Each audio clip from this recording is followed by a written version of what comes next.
को जरूरत रहेगी। So the very first subject is business banking and operations, और इसका डिटेल है ये। ठीक है, ये सब्जेक्ट 40 मार्क्स का है, सॉरी 50 नंबर का है, जिसमें 40 नंबर जो है वो आपको स्कोर करने होंगे। इसमें शेड्यूल में देखिए 40 नंबर एग्जाम के होंगे, 5 नंबर सीटी के होंगे। दिख रहा है ना आपको? Yes sir. Yes sir. 5 number सीटी और 5 नंबर आपका टीए का होगा, तो टोटल मिला के आपके 50 नंबर होंगे। ठीक है, इसमें सबसे पहला यूनिट है understanding business banking, retail banking and corporate banking. दूसरा यूनिट है priority sector lending, concept, classification, target for banks. Unit 3 role of bankers, types of risk and risk management. चौथा है marketing strategies, techniques in banks, innovative banking services and products, green banking in India.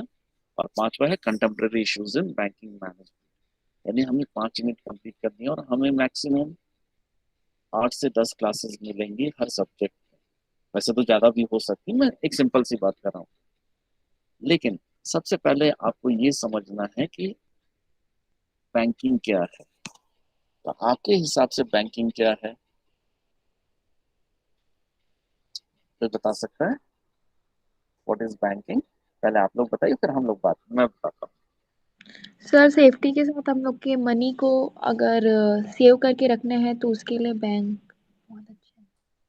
Money को अगर safe रखना है तो उसके लिए bank, ठीक है, मान लिया एक। लेंडिंग एंड बोरोइंग के लिए सर। हाँ हाँ, फिर से बताइए। लेंडिंग और एंड बोरोइंग के लिए है सर बैंक। लेंडिंग के लिए, इसके अलावा सर बैंक और लेंडिंग क्या एंड क्या? बोरोइंग। लेंडिंग एंड बोरोइंग मतलब बैंक आपको लोन देता है या आप बैंक से लोन लेते हैं, यही कहना चाह रहे हैं? Sir depositing money and withdraw. मैं आपको हिंदी में बोलूँ या इंग्लिश में बोलूँ?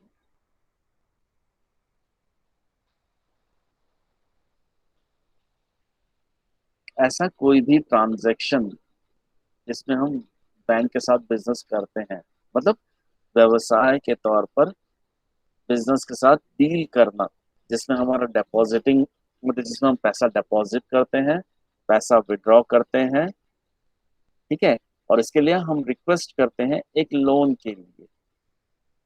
और हम लोग किसी ना किसी व्यवसाय से जुड़े हो सकते हैं या किसी काम के लिए हमें धनराशि की आवश्यकता पड़ती है, तो इन चीजों को हम लोग बैंकिंग कहते हैं। मेरी बात समझ में आ गई आप लोगों को? Yes sir. ठीक है, तो बैंकिंग का वास्तविक अर्थ क्या है? अधिकोषण या महाजनी।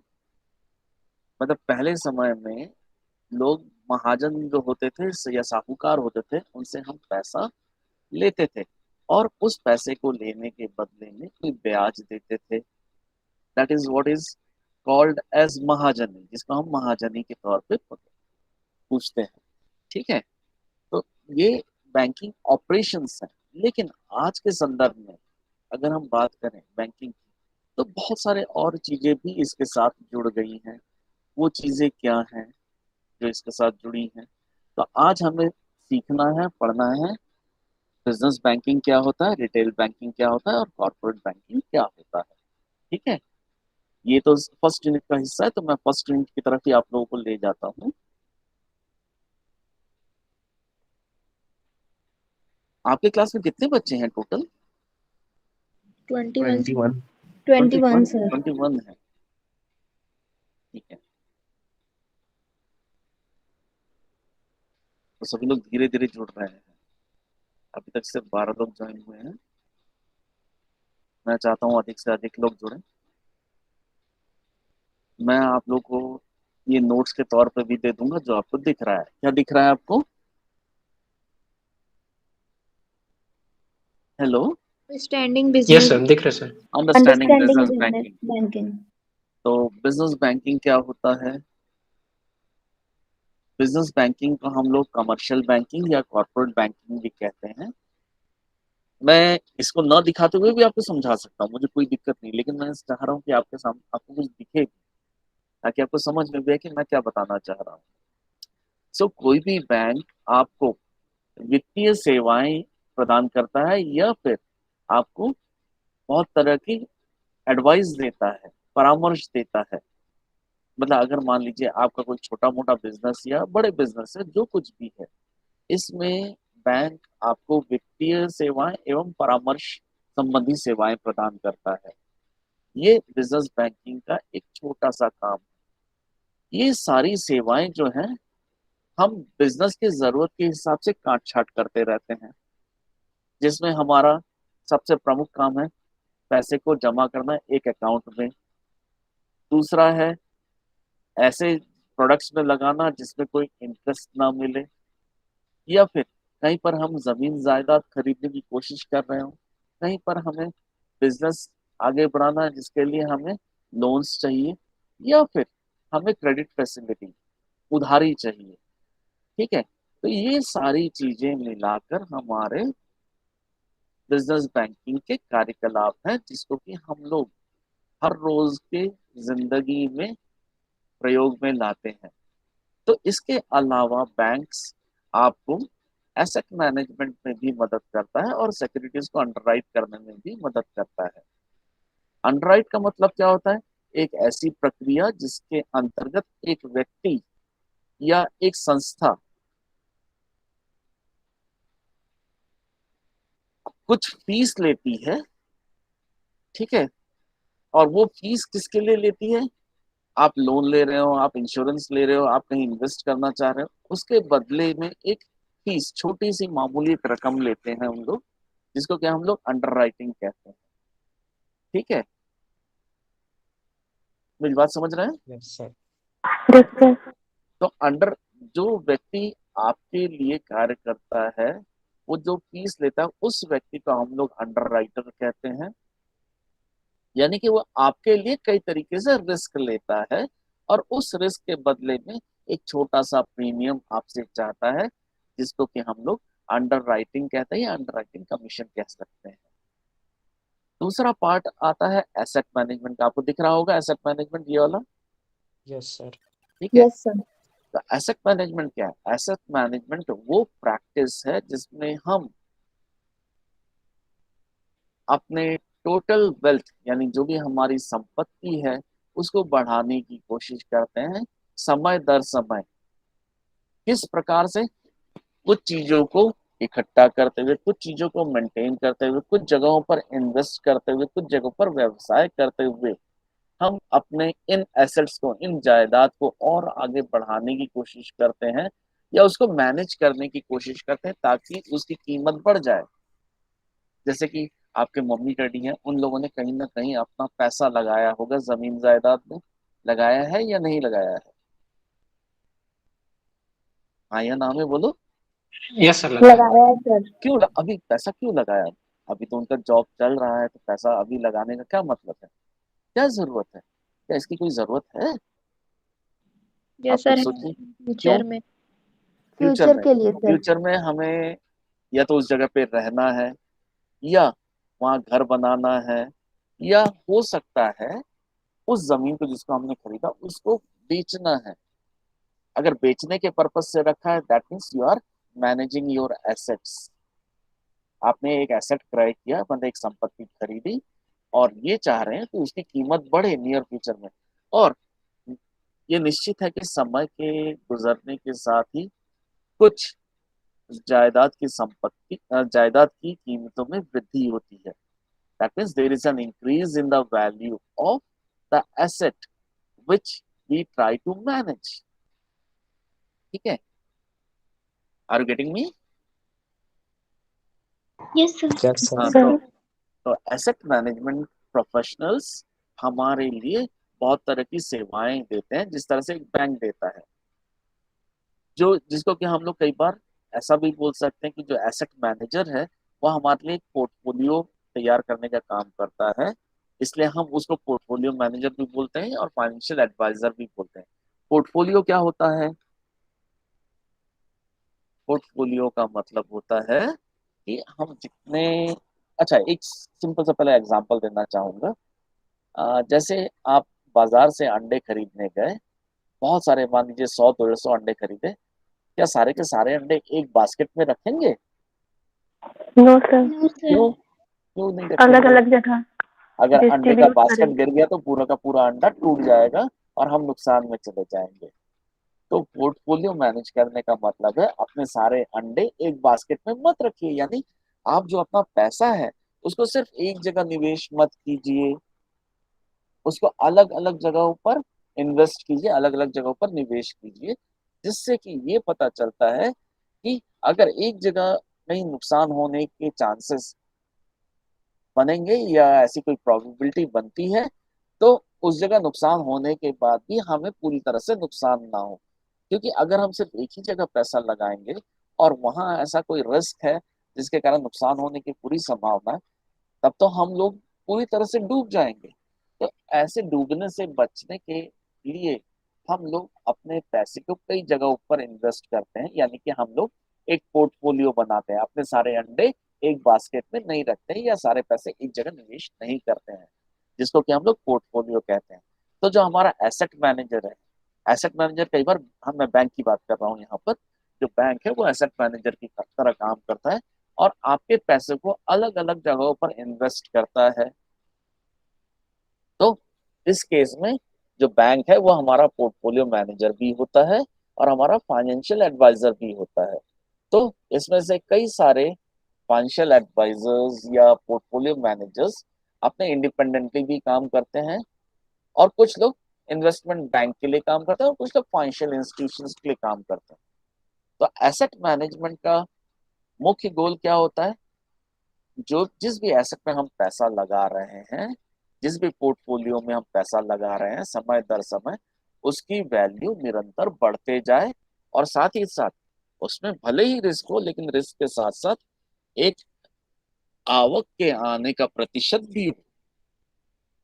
तो asset management is as a service is offered by financial institutions, माने ये वित्तीय संस्थाएं जैसे कि बैंक्स, ये हमें सेवाएं प्रदान करती हैं ताकि हमारे पास जो भी जमीन जायदाद या जो भी चीजें हैं, इन सब के भाव यानी कीमतों में वृद्धि हो।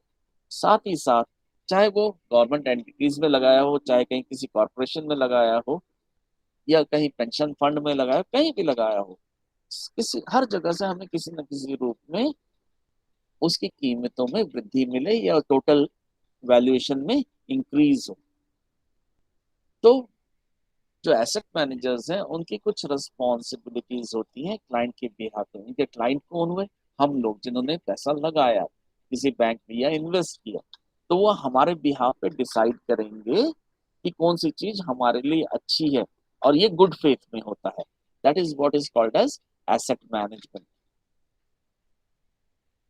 यानी कि एसेट मैनेजमेंट एक डबल बैरल्ड गोल है। डबल बैरल जिस तरह से बंदूक होती है, दुनाली बंदूक, उसी तरह से ये दुनाली गोल है, यानी दो नाल वाले गोल हैं, जिसमें एक तरफ तो हम लोग अपने एसेट्स की वैल्यू को इंक्रीज करना चाहते हैं और दूसरी तरफ हम रिस्क को मिनिमाइज करने की कोशिश करते हैं।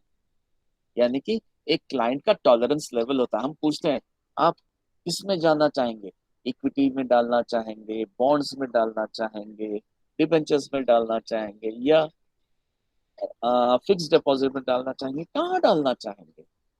तो हर चीज के लिए रिस्क कहीं ना कहीं कम या ज्यादा है।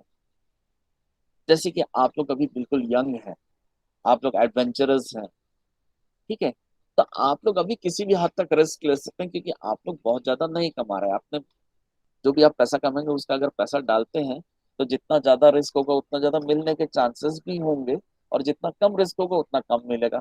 जैसे कि अगर हम बोलते हैं अगर आप फिक्स डिपॉजिट में डालते हैं पैसा, तो उसमें तो एक फिक्स्ड रेट ऑफ इंटरेस्ट ही आपको मिलेगा या अलग ज्यादा रेट ऑफ इंटरेस्ट मिलेगा जब बैंक्स को ज्यादा फायदा होगा? मैं जो कहना चाह रहा हूँ आप लोग समझ रहे हैं?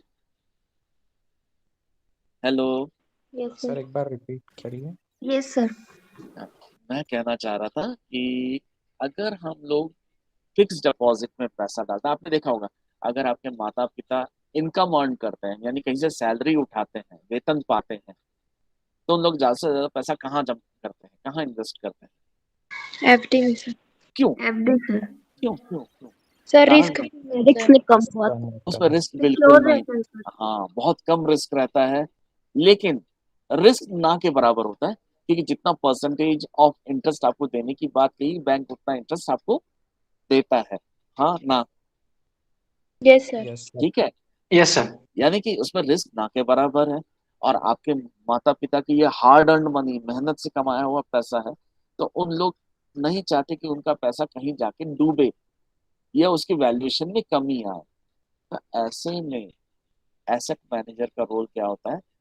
वो आपसे पहले पूछता है कि आप कहाँ इन्वेस्ट करना चाहते हैं।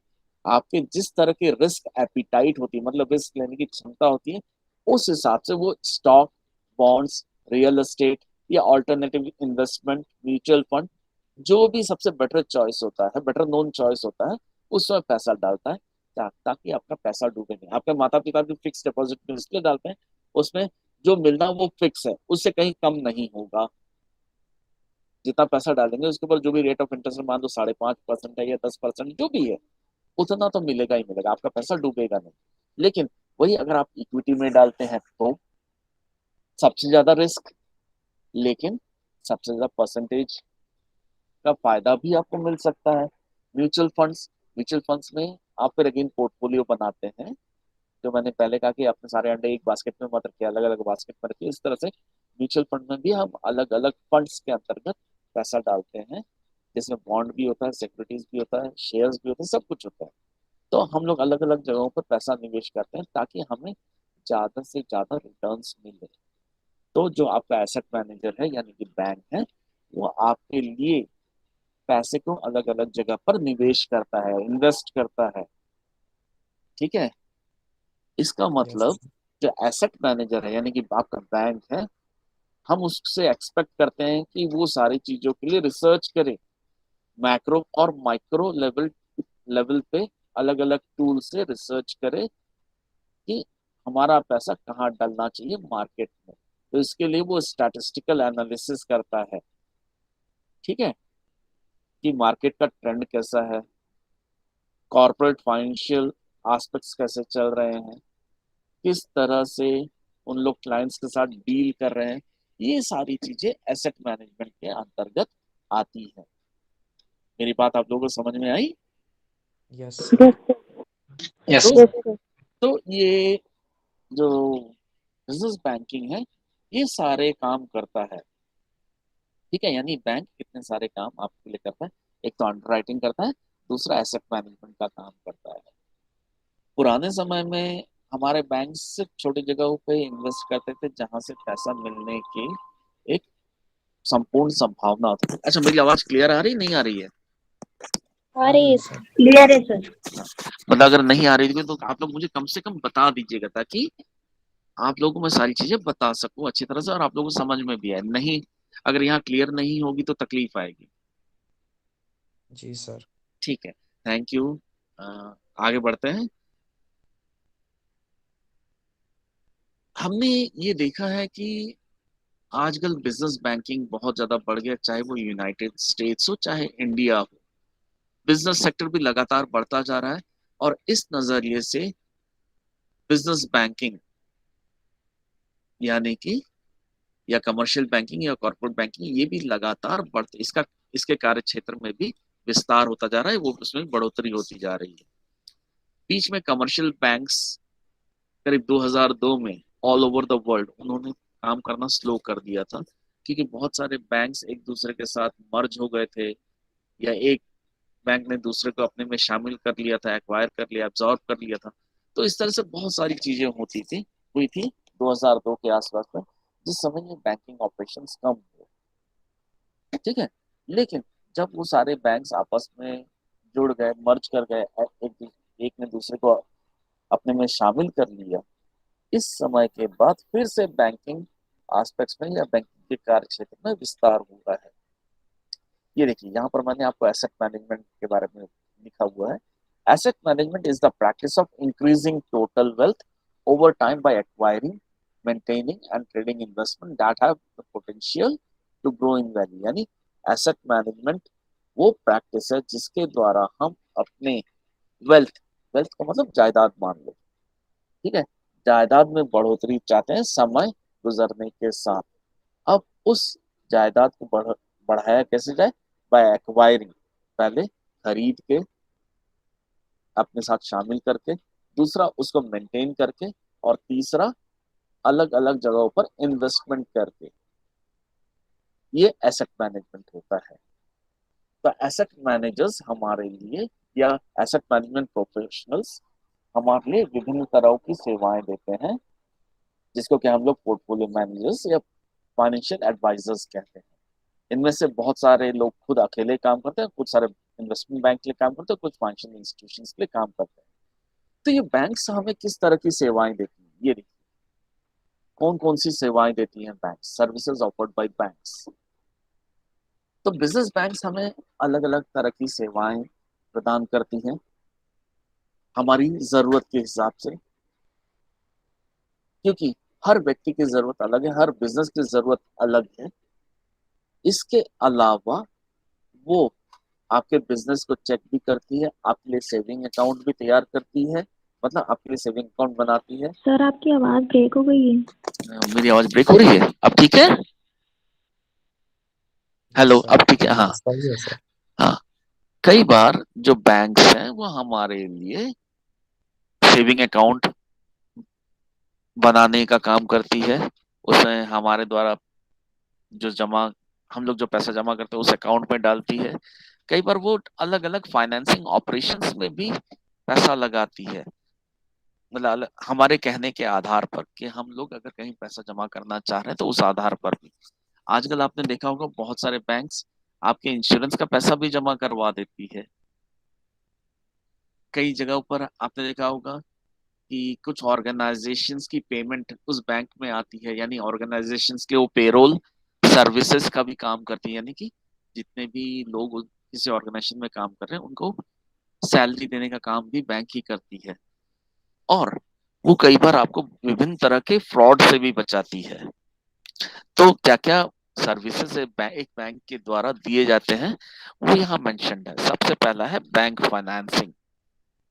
अगर आप अपने बिजनेस को बढ़ाना चाहते हैं, नया बिजनेस परचेज करना चाहते हैं, नई मशीनरी परचेज करना चाहते हैं, तो बैंक आपके लिए एक प्राथमिक स्रोत है पूंजी का। मतलब जो भी कैपिटल आप चाहते हैं वो बेसिक कैपिटल आपको बैंक देती है, जिससे कि आप अपने खर्चों को सही तरीके से अपने खर्चों से सही तरीके से निपट सकें।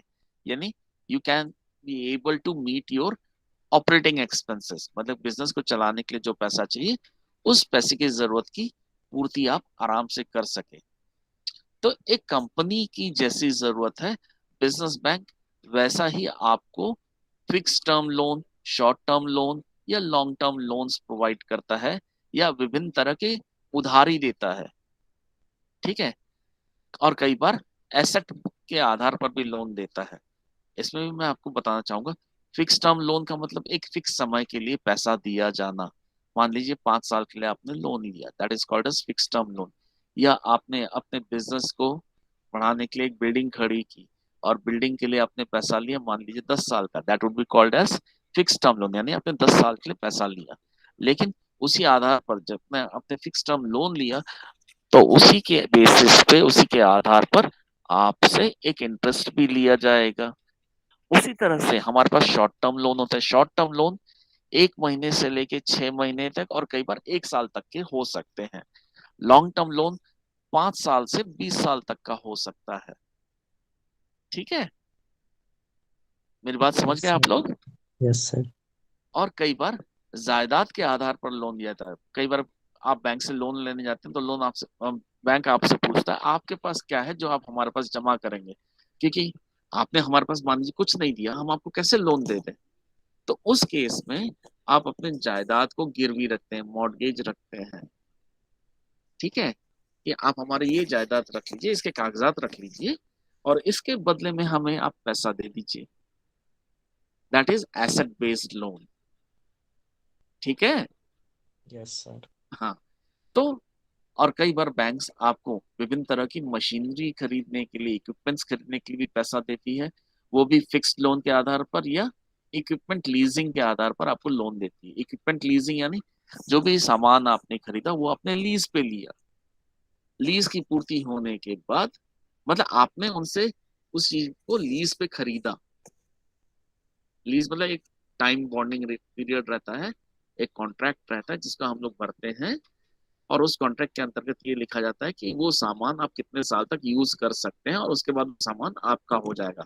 लेकिन वो सामान जो आपने बैंक के माध्यम से खरीदा, उसका जो भी रेट ऑफ इंटरेस्ट है और मूलधन है, कैपिटल और प्रिंसिपल और इंटरेस्ट, दोनों आप टाइम टाइम पर पटाते रहेंगे, तभी आपको बाद में मालिकाना हक मिलेगा।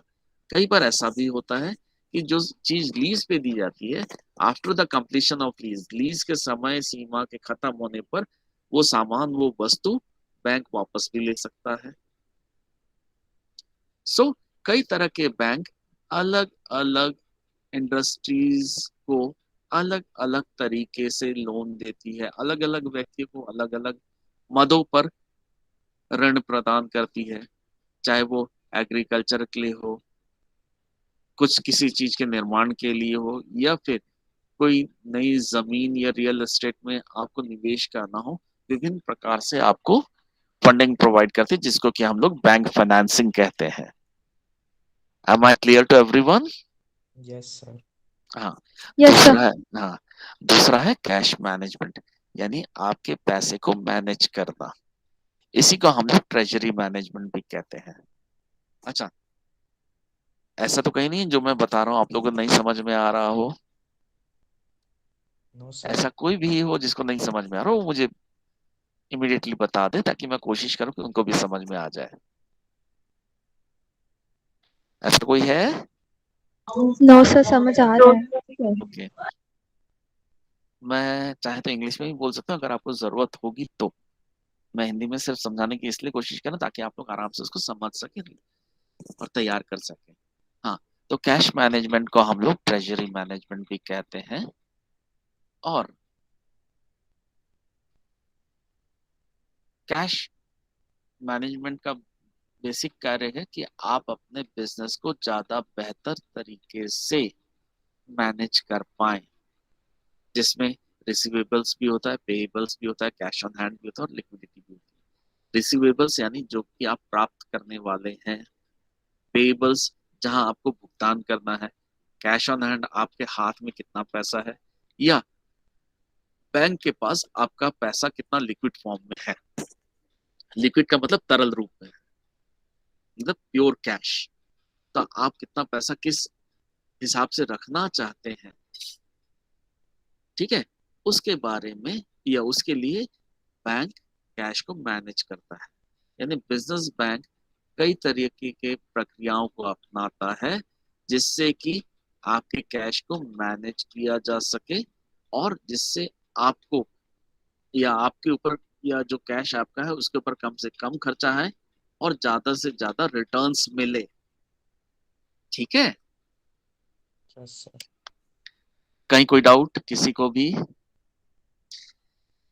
तीसरा है, बैंक आपको ऑटोमेटेड क्लियरिंग हाउस की फैसिलिटी प्रोवाइड करता है और इलेक्ट्रॉनिक पेमेंट प्रोसेसिंग में भी मदद करता है। ऑटोमेटेड क्लियरिंग हाउस का मतलब क्या है? इसका छोटा सा मैं एक एग्जांपल देता हूँ। आप लोग चेक देते हैं, चेक या ड्राफ्ट देते हैं ना कई बार। Yes, sir. जैसे इंस्टीट्यूशन में ज्वाइन किए तो वहां ड्राफ्ट भी दिए, कई बार चेक दे दिए। तो चेक क्या कैश होता है? चेक तो एक कागज का टुकड़ा है, चाहे वो इंस्टीट्यूट के लिए हो चाहे बैंक के लिए हो, लेकिन that can be easily transferable like cash. मतलब चेक को हम लोग आसानी से कैश की तरह ट्रांसफर कर सकते हैं। ये एक हमारा एग्रीमेंट बोल सकते हैं, या एक कागज पे हमारा प्रॉमिस बोल सकते हैं कि हम किसी को पैसा देने की बात कर रहे हैं, और वो कागज जो है बैंक के द्वारा हमें दिया जाता है।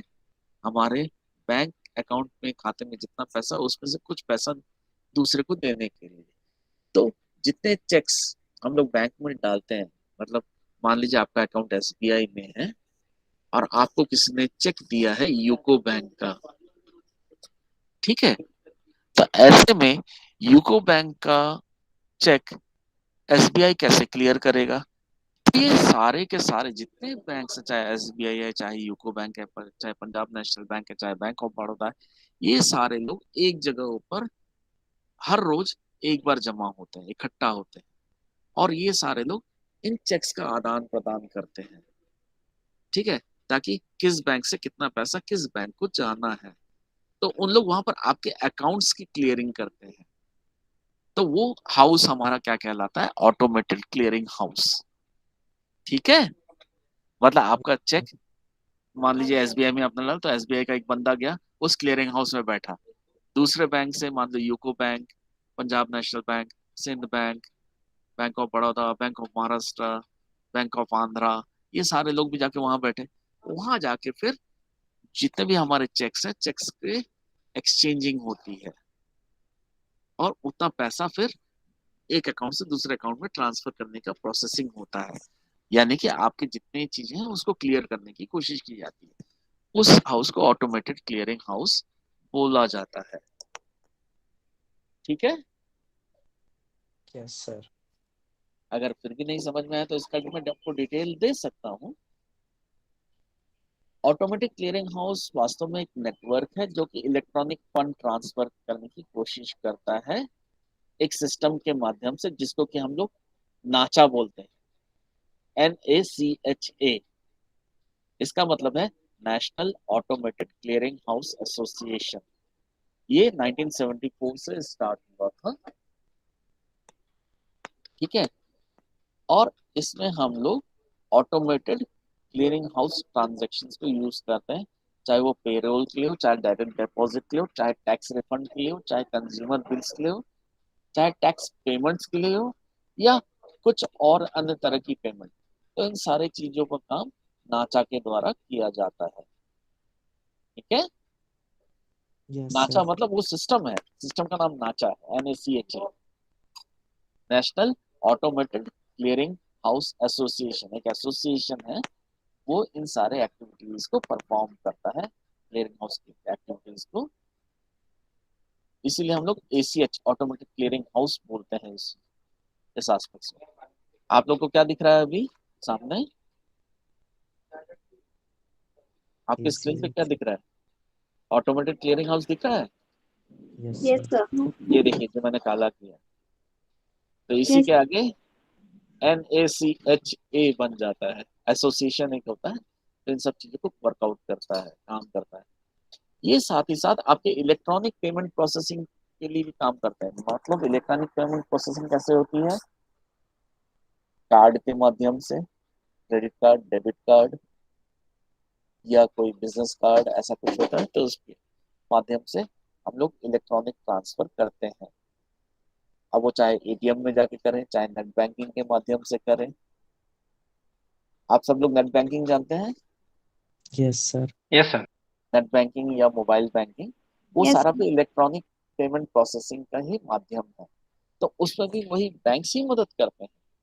ठीक है, इसका मतलब वो ऑटोमेट उन लोग मनी के ऑटोमेटिक मूवमेंट को की प्रक्रिया को चालू रखते हैं, और जो भी खाली पड़े हुए अकाउंट है जिसमें इंटरेस्ट देना है, उस चीज के लिए भी काम करते हैं, ताकि जो भी पैसा आपके अकाउंट में है उसमें बढ़ोतरी हो।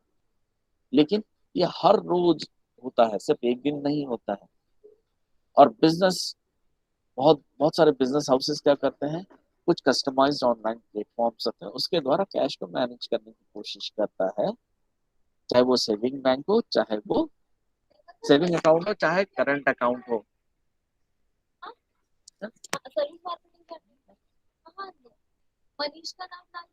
हाँ।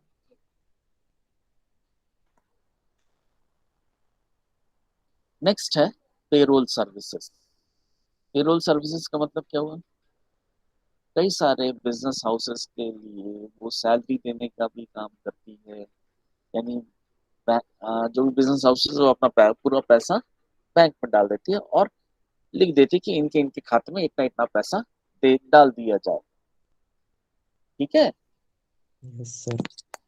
So that also works for payroll services. That means ये एक सेपरेट सर्विस है जो कि बैंक्स आपके लिए करती है, या बिजनेस ऑर्गेनाइजेशंस के लिए करती है। इसके अलावा भी बहुत सारे इंडिपेंडेंट पेरोल सर्विस प्रोवाइडर्स हैं जो आपके लिए इस तरह का काम कर सकते हैं, लेकिन बैंक से अच्छा और कोई नहीं है। अब जहाँ पर बैंक्स नहीं अवेलेबल है, हम वहाँ पर फाइनेंशियल इंस्टीट्यूशंस की हेल्प लेते हैं और उन लोग हमें पेरोल सर्विसेज में मदद करते हैं, यानी कि लोगों को सैलरी देने में और बाकी चीज देने में मदद करते हैं।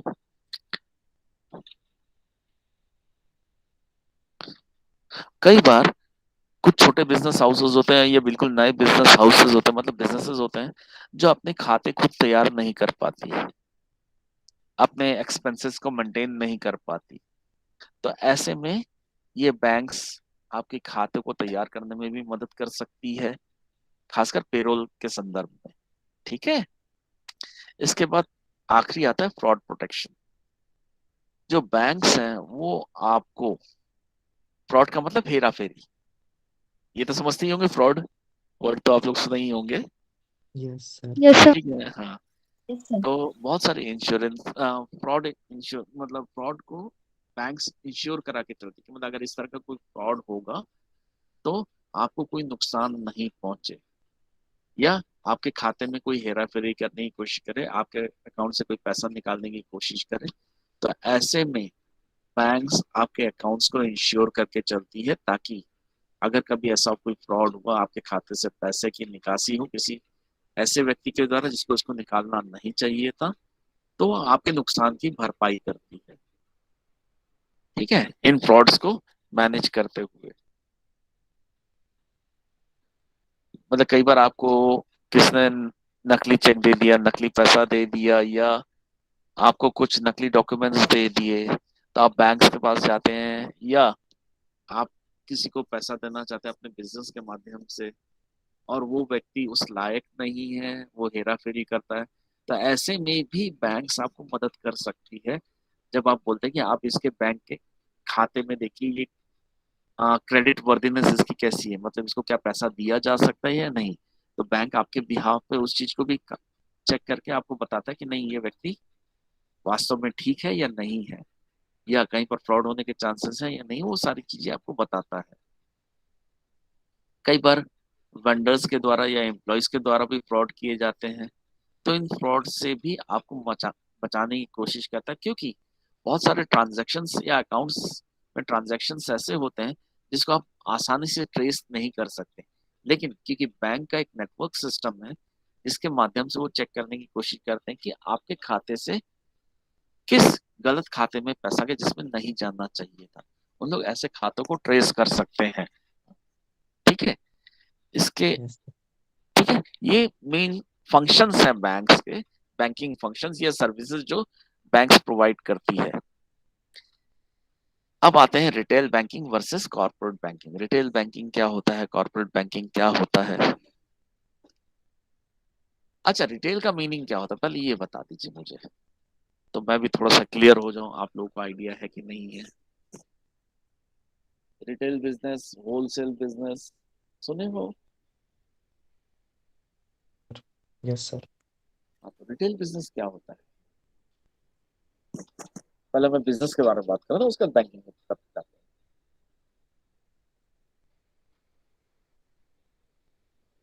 सर स्मॉल बिजनेसमैन जो एक लिमिटेड सर जहाँ इंडिविजुअल क्वांटिटी में कस्टमर्स को प्रोडक्ट देते हैं। बिजनेस खरीदता है। नहीं, अच्छा, होलसेल का मतलब क्या है? लार्ज क्वांटिटी में बाय करता है प्रोडक्ट्स। लार्ज क्वांटिटी में बाई या सेल करना, जिसको हम लोग होलसेल बिजनेस कहते हैं। रिटेल का मतलब है दोबारा काटना छोटे छोटे टुकड़ों में। ठीक है, मतलब अगर कहीं कोई बहुत बड़ा होलसेल एस्पेक्ट आया, मतलब आ, एक होता है खेरीज विक्रेता, एक होता है होलसेल विक्रेता। थोक, एक थोक वाला है और एक खेरीज है। खेरीज का मतलब छुट्टा, छुट्टा समझते हैं? मैं बिल्कुल आसान शब्द, 10 रुपए का छुट्टा देना, यस सर, समझ 100 रुपए का छुट्टा देना, बोलते हो नहीं बोलते हो? यानी कि एक बड़े हिस्से को छोटे छोटे टुकड़ों में बांटना, जिसको हम लोग बोलते हैं रिटेल। मेरी बात समझ में आ गई? प्रशांत, भावना, प्रीति, हरीश, बच्चा yes sir. Party, yes sir. हाँ, यस सर। आरती, ईश्वर, मनीष, मीनल, प्रशांत, प्रियंक, रजनी, मेरी बात समझ में आ गई? Yes, sir. Okay, good. यानी कि एक बड़े हिस्से को छोटे छोटे टुकड़ों में बांटना रिटेल कहलाता है। री मतलब दोबारा और टेल मतलब कट, दोबारा कट करना। ठीक है, तो रिटेल बैंकिंग का मतलब है एक बैंक की शाखा जो अपने छोटे छोटे का मतलब, अगर सिंपल कस्टमर बोले तो बहुत बड़ा एक कस्टमर हो गया, उसको छोटे छोटे टुकड़ों में बांटना, काटना नहीं है, मतलब हम कहना चाह रहे हैं छोटे छोटे कस्टमर्स मिलके एक बैंक के लिए पैसा, मतलब एक बैंक में पैसा जमा करते हैं। और क्योंकि आप छोटे अमाउंट में पैसा जमा करते हैं इसलिए आपको रिटेल कस्टमर्स बोलते हैं। तो आपसे जो भी कोई बैंक डील करता है वो रिटेल बैंकिंग कर रहा होता है। मतलब बहुत सारे बैंक्स होते हैं, बहुत सारे बैंक्स में से एक बैंक, मतलब बैंक को अगर छोटे छोटे टुकड़ों में बांट दिया जाए, अलग अलग टुकड़ों में बांट दिया जाए, अलग अलग एरिया में बांट दिया जाए, that is basically called as retail bank. और वैसे बैंक्स अगर आपको कोई सेवाएं देती हैं उसको हम लोग रिटेल बैंकिंग बोलते हैं। ठीक है, मैं बिल्कुल बहुत इजी वे में जा रहा हूँ, मैं बहुत ज्यादा टफ वर्ड यूज नहीं कर रहा हूँ। अगर बताना है तो फिर मैं इंग्लिश में भी अलग तरीके से भी बता सकता हूँ। तो रिटेल बैंक्स जो हैं वो आपको विभिन्न तरह की फाइनेंशियल सर्विस देती है, खासकर पब्लिक को।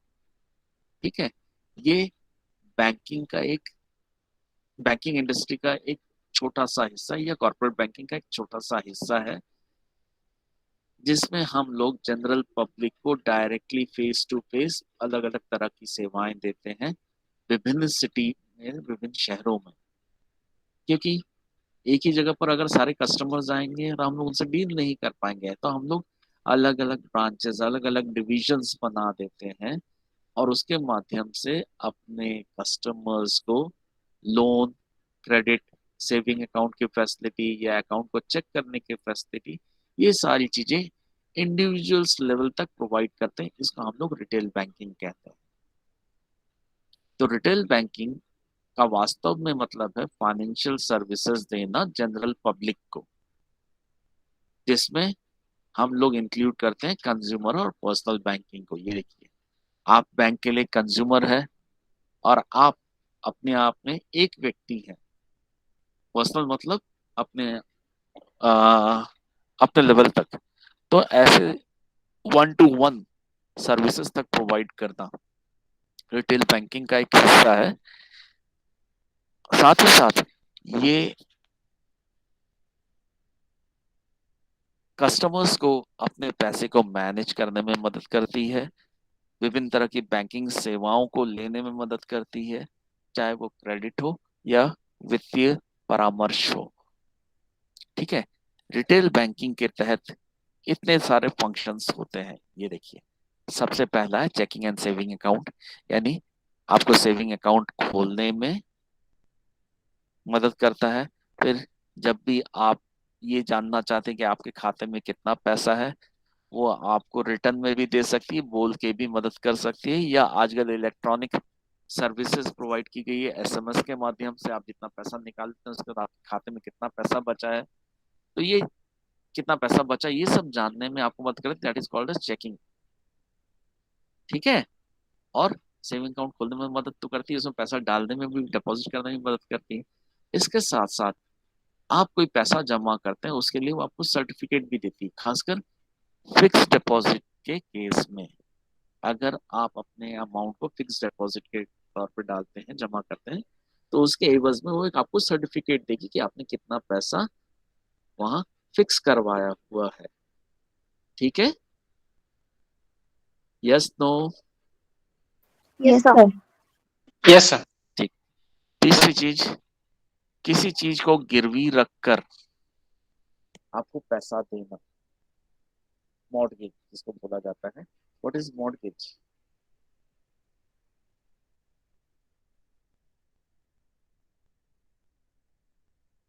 मतलब बंधक बनाना, रेहन रखना जिसको बोला जाता है, सुने?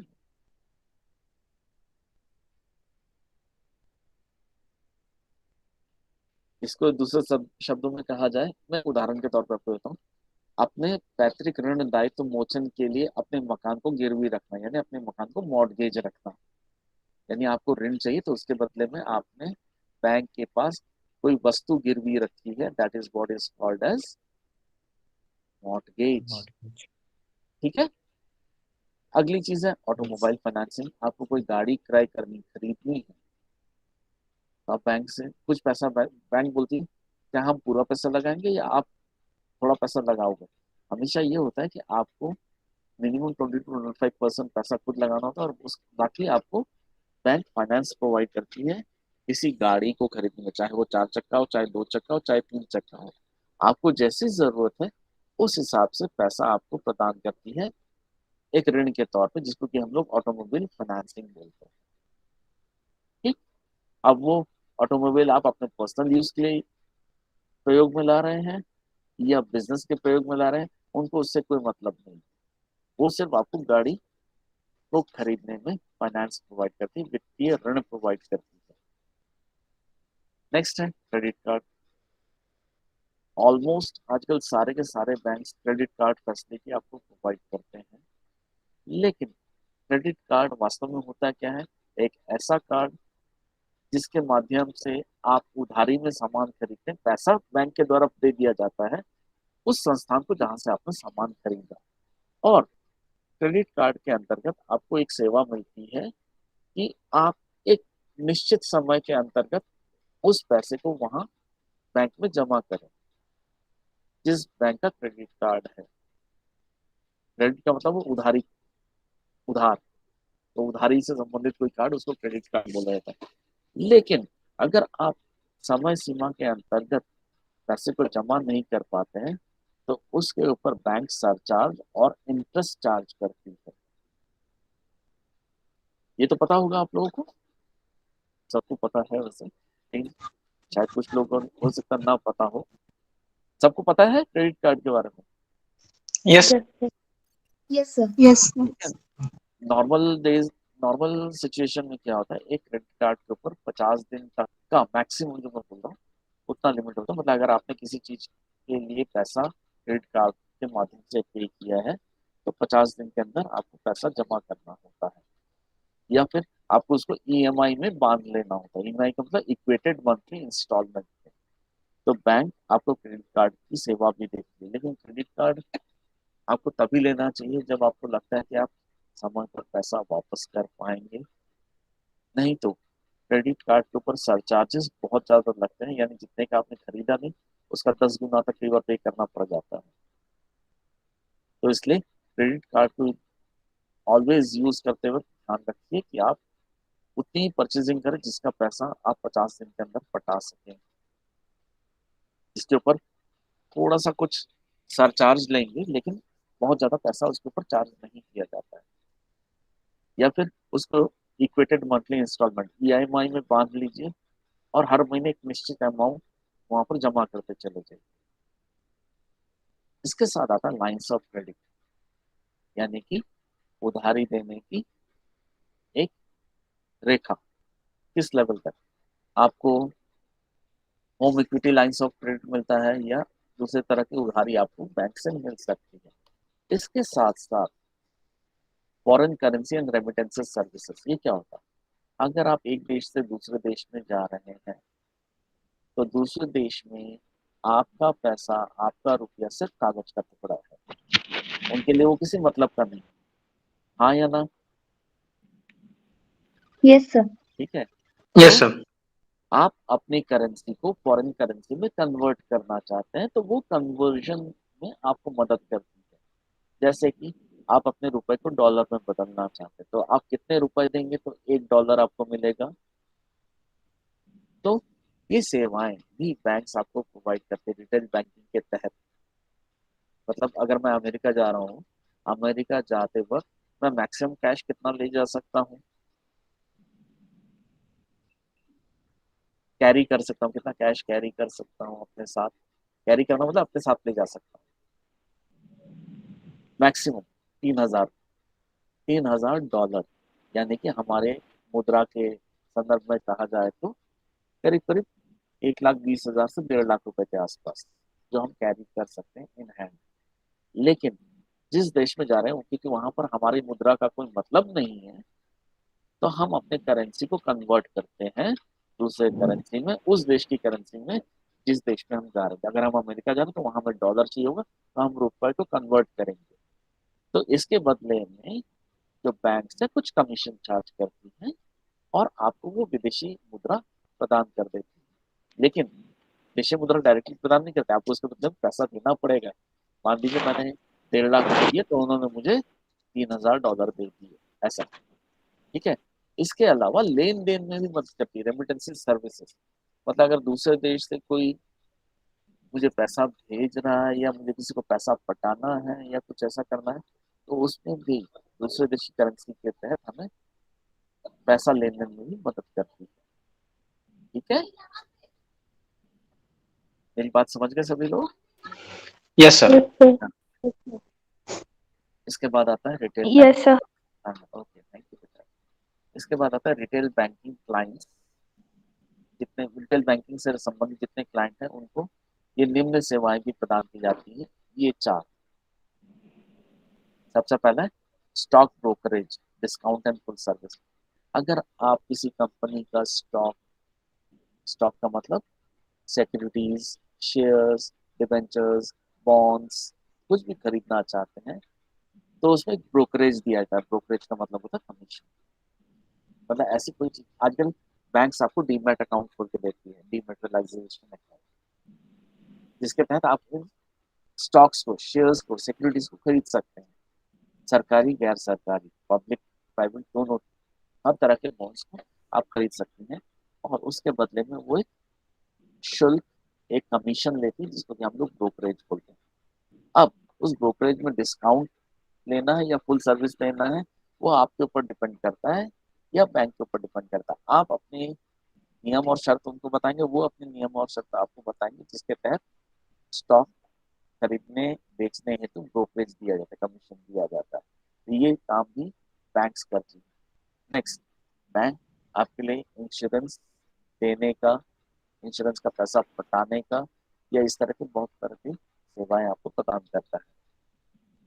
इंश्योरेंस का पैसा पटाने में मतलब अगर आपने बैंक को बता दिया भैया मेरा ये इंश्योरेंस है, इसमें हर महीने या साल में इतने बार पैसा पटाना है, आप मेरे बिहाफ पे पैसा पटा दीजिएगा, मेरे अकाउंट से पैसा निकाल के। तो बैंक वो सर्विस भी प्रोवाइड करती है। ठीक है। या कई मायनों में बैंक्स भी आपका इंश्योरेंस करती है। सबसे पहला केस बताया तो जब आप बैंक से लोन ले रहे हो तब आपका एक इंश्योरेंस करती है। मान लीजिए आप बैंक के लिए बैड डेप्ट साबित हो जाए, यानी कि आप पैसा ना देने वाले हो या पैसे का नुकसान हो जाए या XYZ जिसने लोन लिया है वो मर जाए तो उसके बदले में पैसा कौन देगा? तो बैंक्स उस व्यक्ति का स्पेशली इंश्योरेंस करवाती है। इसके अलावा भी जॉइंट ग्रुप इंश्योरेंस कराती है, मेडिक्लेम्स करती है। आप जैसा इंस्ट्रक्शन देंगे बैंक वैसा इंश्योरेंस आपके लिए करेगा। ठीक है। नेक्स्ट है आपके वेल्थ को, आपके जायदाद को मैनेज करने में मदद करते हैं। आपको कई तरह के जायदाद हो सकते हैं जिसको मैनेज करना हो, आप बैंक से बोलिए तो वो उसको भी करते हैं। लेकिन इसके लिए हर जगह पर कुछ ना कुछ शर्तें रहती हैं, कुछ नियम कायदे रहते हैं। उन नियम कायदों को पूरा करना जरूरी होता है। और आखिरी है प्राइवेट बैंकिंग। आप पर्सनल लेवल पे बैंकिंग करना चाहते हैं तो उसमें भी वो आपको मदद करती है। ठीक। आज के लिए मेरे हिसाब से इतना काफी है आप लोगों के लिए। मैं जितना आज का लेक्चर है इसका लिंक आपको भेज दूंगा, साथ ही साथ जितना मैंने आज आपको पढ़ा है उसके नोट्स भी आपको भेज दूंगा। ठीक है। Yes. Yes, sir. एक काम कीजिए, आप सभी लोग चैट बॉक्स जानते हैं ना? Yes sir. चैट बॉक्स में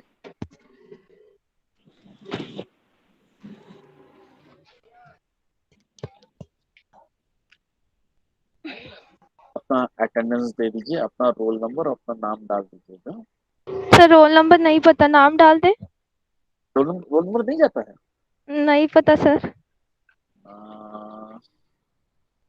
पहले तो आज की डेट बताइए, 26 है। Yes sir. University roll number पता है सर? ठीक है, अपना नाम डाल सकते हैं, कोई इशू नहीं है। और यूनिवर्सिटी रोल नंबर भी डाल सकते हैं। एक्चुअली क्या है, यूनिवर्सिटी रोल नंबर डालते हो अपना नाम डाल दीजिए, वो सबसे अच्छा रहता है। ठीक है। चैट बॉक्स में फटाक से अपना नाम रोल नंबर डाल दीजिए।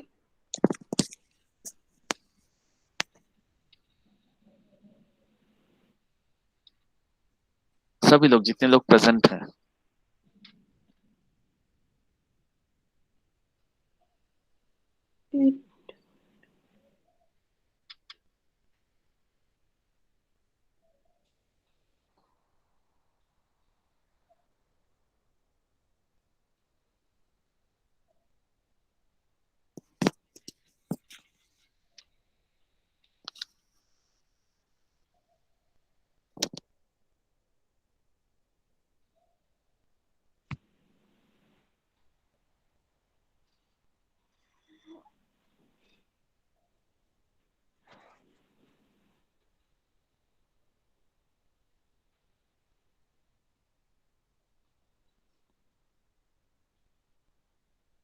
बाकी लोग कहाँ हैं? तो टोटल 10 लोग के नाम आए।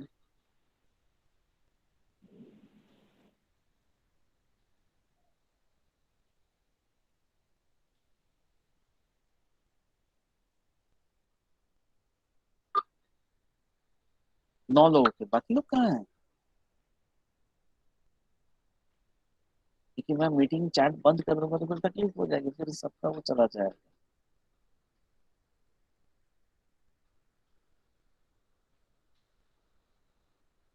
मेरा नंबर आप लोग लिख लीजिए।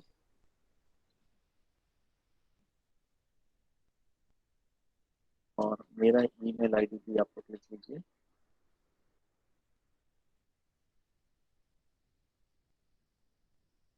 मैंने चैट बॉक्स में डाल दिया है।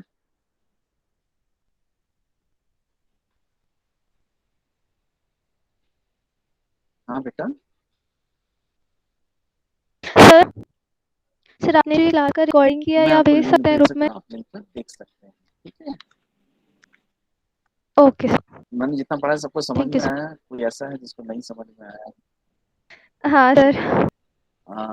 तो जितने लोगों ने लिख के नाम दिया उन सबको तो मैं अटेंडेंस डाल दूंगा। जितने लोगों ने नहीं डाला उनका क्या करेंगे? काइंडली सभी को बोल दीजिए कि जब भी आप प्रेजेंट हैं लिंक में अपना नाम डाल दें। Thank you everyone. मैंने अपना उसमें thank you sir. Thank you sir. मैंने अपना फ़ोन नंबर, अपना ईमेल आईडी डाल दिया है। अगर आपको कुछ कांटेक्ट करना होगा तो आप ये चैट बॉक्स में आप देख सकते हैं। चैट बॉक्स ओके से सर। आप लोग निकाल दीजिए। रवि साहू अभी ज्वाइन कर रहा है। रवि, अपना चैट बॉक्स में अपना नाम और रोल नंबर डाल दो। रवि, मेरी आवाज सुन रहे हो?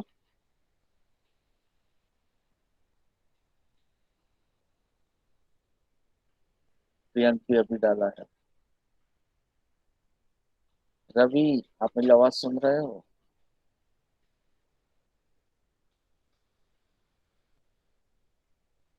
ठीक है, we are completing our lecture. अब जब भी नेक्स्ट लेक्चर होगा मैं नेक्स्ट लेक्चर लेके आपको बता दूंगा।